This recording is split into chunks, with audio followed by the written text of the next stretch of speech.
한국은 이지스 구축함 3척을 구매했다. 완벽에 대한 욕심은 변함이 없으며 건조 비용도 상승했다.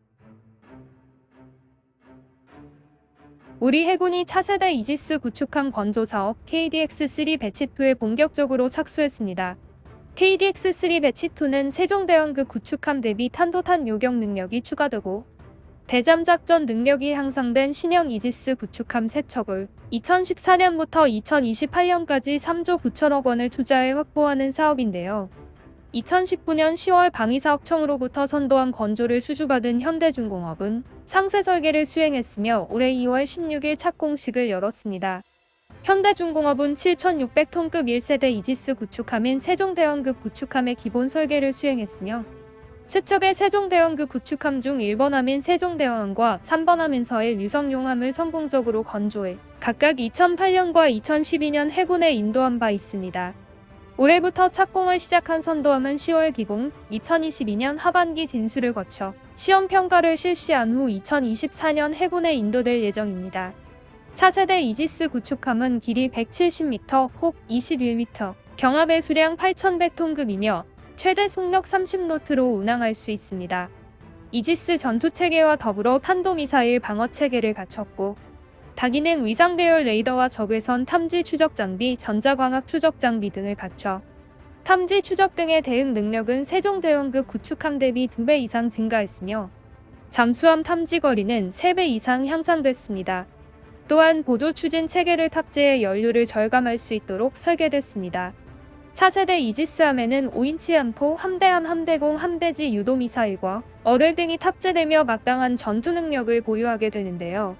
수직 발사대는 마크 41 48셀과 KVLS-1 16셀, KVLS-2 24셀로 구성되며 총 88셀이 탑재됩니다.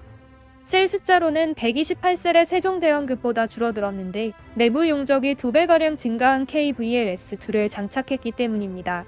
마크 41에는 현재 운용 중인 SM-2뿐 아니라 SM-3와 SM-6 등 SM 계열의 모든 대공 미사일을 운용할 예정이며 KVLS에는 해군 홍상호 회룡 해성 미사일 등 국산 미사일을 운용하게 됩니다. 신형 이지스 구축함의 레이더는 고고도에서 탄도미사일의 탄도까지 식별할 수 있는 능력을 갖추도록 작전 요구 성능에 반영됐다고 하는데요. 독한을 증가하는 탄도미사일 위협에 대처하기 위해서라고 합니다. 우리 해군은 이지스함을 추가 확보함으로써 기동함대 체제를 구축하고 독한의 미사일 등 비대칭 위협에 더 원활하게 대비할 수 있게 될 것입니다. 우리 해군의 차세대 이지스함 건조에 대한 중국 기사와 댓글 반응 번역해드리겠습니다. 한국은 이지스 구축함 3척을 구매했다. 완벽에 대한 욕심은 변함이 없으며 건조 비용도 상승했다.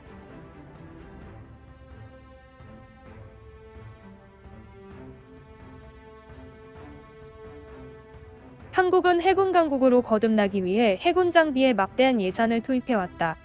이제 한국은 차세대 이지스함을 추가 도입해 총 9척의 이지스함을 확보할 계획이다. 한국은 앞서 KDX-3 사업을 통해 세종대왕급 구축함 3척을 도입한 바 있다. 경합의 수량 7,600톤급 구축함인 세종대왕급 구축함은 2008년부터 2012년까지 3척이 취역했으며 한국 최초로 이지스 시스템을 탑재한 구축함이다. 이번 KDX-3 배치2는 세종대왕급에서 개선되었으며 전체 길이가 170m, 폭은 21m로 늘어났고 경합의 수량은 8,100톤으로 증가했다. 추진체계는 가스터빈 전기복합 추진체계를 사용하며 제너럴 일렉트릭의 LM2500 가스터빈 엔진이 장착된다. 무장은 현대 위아에서 면허 생산하는 5인치 62구 경장 마크 45 모드포 한 포가 적용됐으며 근접방어 무기체계는 세종대왕급에 장착된 골키퍼 대신 펠럼스 2세트로 대체되었다. 이 함정에는 48셀의 마크 41 수직 발사 시스템이 탑재되며 이 미국제 수직 발사 시스템은 SM-2MR 블럭 3와 SM-3 블럭 1B 함대공 미사일을 탑재한다. 또한 한국에서 자체 개발한 KVLS 수직 발사 시스템도 있는데 이 수직 발사 시스템에는 한국의 해군 함대공 미사일을 탑재한다. 수직 발사 시스템은 여전히 마크 41과 KVLS의 조합을 유지하고 있지만 숫자는 줄어들었다. 이외에도 해성 대함미사일과 대잠미사일, 순항미사일과 대잠 어뢰 등도 발사할 수 있다. 한국의 차세대 이지스함은 화력 배치면에서 매우 화려하다고 할 수 있고 설계적 측면에서 상당히 사치스럽다는 느낌이다. 한국이 지나치게 과욕을 부리는 게 아닌지 의심스러운데 과연 지금과 같은 다량의 화력 설계가 적절할까?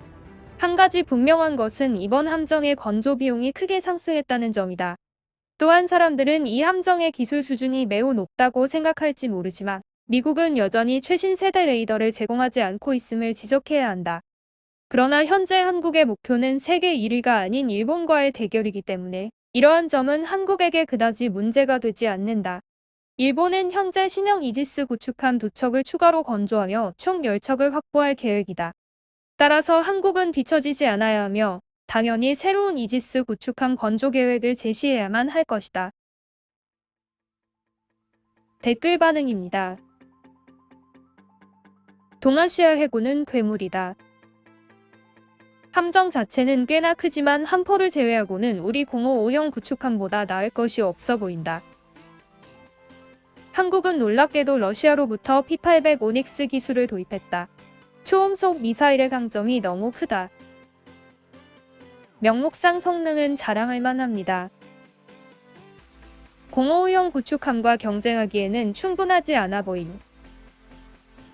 그래도 여전히 강해 보인다. 함의 성능 자체는 훌륭합니다.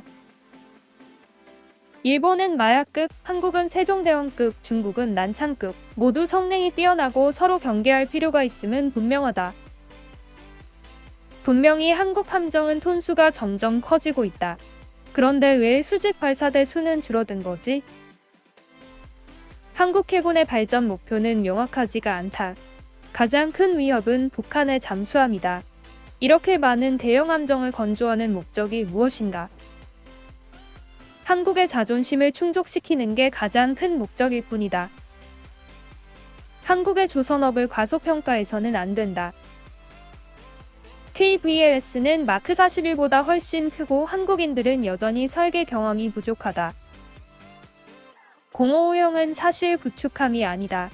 일본인들이 경항모를 헬기모함으로 위장하고 있는 것처럼 우리는 순행함을 구축함으로 위장하고 있다.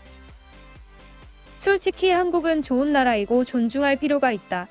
반면 북한은 길들이기 어려운 나라이고 위험한 나라다. 옛날과 다르게 많은 중국 네티즌들도 북한을 깡패국가로 인식하고 있다. 동아시아의 강력한 함대들은 언젠간 서로 충돌하게 될 것이다.